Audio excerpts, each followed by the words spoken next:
Ladies and gentlemen, CralleneSport TV rero turi ahitwa mu Rwamenyo, niho twakoreye urugendo aho tugiye kumenya mu Rwamenyo kuki bahise mu Rwamenyo. So ukihagera rero ugiye gutangira kumanuka, urabona nyine passions yagenda gahoro cyangwa yagiye chini rocket cyangwa base vitesse. Barakubwira ko ugomba gukoresha vitesse nini mu gihe ugiye kumanuka hano. So rero ngo akenshi abantu bitiranya mu Rwamenyo rero byatangiye kuki iryo jambo rikoreshwa.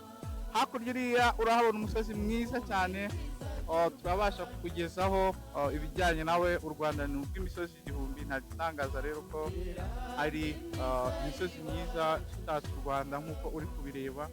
Ni agace kaba karimo abantu baveza agakenke kuzana ibisheke ruba rushaka ubuzima.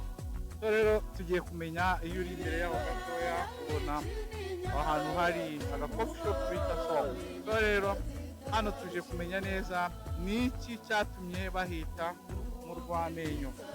So rero iyo ukomeje kugendaho gatoya uzaza kubona ubwo buhaname buhari, abantu bakurijeho kuvuga ngo ni mu Rwamenyo. Urabona abanyonzi bahanyura bameze ubuhaname buhari rero nibwo bwose.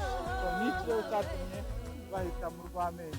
Mu Rwamenyo rero ngo akenshi iyo uhakoreye impanuka, iyo Imana ikigukunze nyine ngo ukuka amenyo, iyo yakurekuye uhita upfa. Icyo nicyo gisobanuro cyaho kubera ubuhaname buhari. So rero ibyo byose nibyo twamenye ku bijyanye n'izina mu Rwamenyo. Twahuye n'umusaza nawe atubwira ko kimwe mu byatumye bahita mu Rwamenyo ahubwo ngo hashobora kuba hari umuntu wari ufite imico mibi yo kuroga, hanyuma yarazengereje abantu ngo ku buryo yaguhaga igihe akakubwira ngo ejo uzapfa cyangwa ejo bundi we nturaye, bikarangira upfuye. Rero ngo umunsi umwe nawe yaje guhura n'uburwayi aza gupfa. Abantu mu kujya kumushyingura rero ngo nta kindi bakoze, ufite ikigage yarakizanye, ufite ubushera arabuzana, ufite primus azayinywa.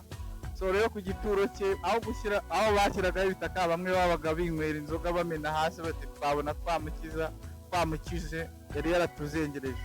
Nuko inkuru itaha mu karere ka Rulindo cyangwa se kino gice cya Gakenke ko muri rusange umurozi wari warabazengereje yapfuye. Naho haturutse mu by'ukuri kuvuga ngo ni mu Rwamenyo, byaturutse ku mpanuka zihabera, byaturutse kuba hari hatuye uwo murozi. Ariko mu by'ukuri nubwo abantu bashidikanya, ibyo byombi birashoboka.